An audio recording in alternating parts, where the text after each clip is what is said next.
قارون حضرت موسیٰ کے چچا یسر کا بیٹا تھا۔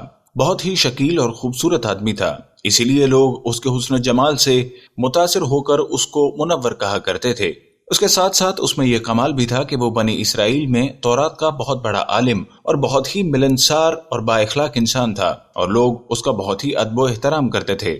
لیکن بے شمار دولت ان کے ہاتھ آتے ہی اس کے حالات میں ایک دم تغیر پیدا ہو گیا، اور سامری کی طرح منافق ہو کر حضرت موسیٰ کا بہت بڑا دشمن ہو گیا اور اعلیٰ درجے کا متکبر اور مغرور ہو گیا۔ جب زکوٰۃ کا حکم نازل ہوا تو اس نے حضرت موسیٰ کے روبرو یہ عہد کیا کہ وہ اپنے تمام مالوں میں سے 1000واں حصہ زکوٰۃ نکالے گا، مگر جب اس نے مالوں کا حساب لگایا تو ایک بہت بڑی زکوٰۃ نکلی۔ یہ دیکھ کر اس پر ایک دم حرص و بخل کا بھوت سوار ہو گیا۔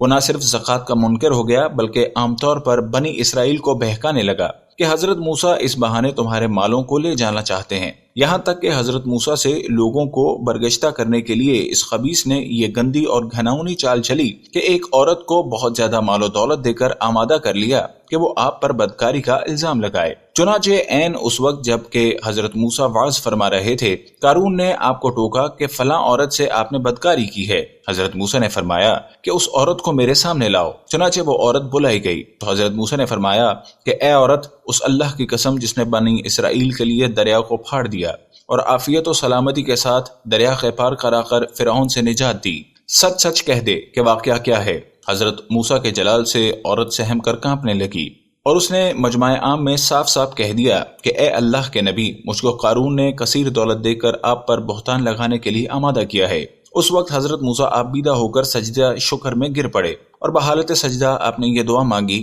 کہ یا اللہ، قارون پر اپنا قہر و غضب نازل فرما دے۔ پھر آپ نے مجمع سے فرمایا کہ جو قارون کا ساتھی ہو وہ قارون کے ساتھ ٹھہرا رہے، اور جو میرا ساتھی ہو وہ قارون سے جدا ہو جائے۔ چنانچہ 2 خبیثوں کے سوا تمام بنی اسرائیل قارون سے الگ ہو گئے۔ پھر حضرت موسیٰ نے زمین کو حکم دیا کہ اے زمین، اس کو پکڑ لے، تو قارون ایک دم گھٹنوں تک زمین میں دھنس گیا۔ پھر آپ نے دوبارہ زمین سے بھی فرمایا تو وہ کمر تک زمین میں دھس گیا۔ یہ دیکھ کر قارون رونے اور بلبلانے لگا اور قرابت و رشتہ داری کا واسطہ دینے لگا، مگر آپ نے کوئی اتفاق نہ فرمایا، یہاں تک کہ وہ بالکل زمین میں دھس گیا۔ 2 منحوس آدمی جو قارون کے ساتھی ہوئے تھے لوگوں سے کہنے لگے کہ حضرت موسیٰ نے قارون کو اس لیے دھنسا دیا ہے تاکہ قارون کے مکان اور اس کے خزانوں پر خود قبضہ کر لے۔ آپ نے اللہ تعالیٰ سے دعا مانگی کہ قارون کا مکان اور خزانہ بھی زمین میں دھنس جائے۔ چنانچہ قارون کا مکان جو سونے کا تھا، اس کا سارا خزانہ سبھی زمین میں دھنس گئے۔ قارون کا خزانہ، اس کو قرآن کی زبان سے سنیے۔ اللہ تعالیٰ کا ارشاد ہے، ہم نے قارون کو اتنے خزانے دیے تھے کہ ان خزانوں کی کنجیاں ایک مضبوط اور طاقتور جماعت بمشکل اٹھا سکتی تھی۔ قرآن میں ہے ترجمہ، بے شک قارون حضرت موسیٰ کی قوم میں سے تھا، پھر اس نے ان پر ظلم کیا اور ہم نے اس کو اتنے خزانے دیے تھے جن کی کنجیاں ایک طاقتور جماعت پر بھاری تھی۔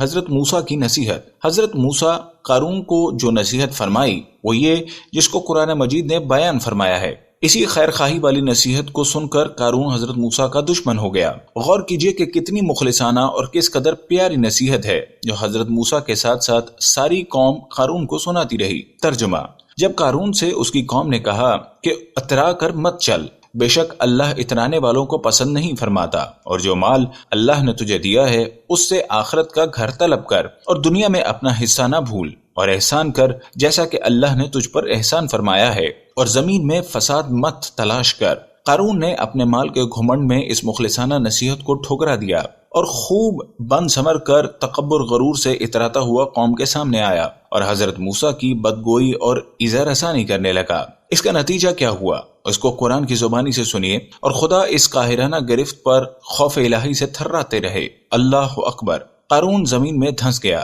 ترجمہ، تو ہم نے کو اور اس کے گھر والوں کو زمین میں دھنسا دیا تو اس کے پاس کوئی جماعت نہ تھی اللہ کے عذاب سے بچانے میں اس کی مدد کرتی، اور وہ کوئی بدلہ نہ لے سکے گا۔ درس ہدایت۔ یہ عبرتناک واقعہ ہمیں یہ درس و ہدایت دیتا ہے کہ اگر اللہ تعالیٰ مال و دولت عطا فرمائے تو اس فرض کو لازم جانے کہ اپنے اموال کی زکوٰۃ ادا کرتا رہے اور ہرگز اپنے مال و دولت پر غرور و گھمنڈ کر کے نہ اترائے، کیونکہ اللہ تعالیٰ ہی دولت دیتا ہے، اور جب وہ چاہتا ہے پل بھر میں دولت چھین بھی لیتا ہے۔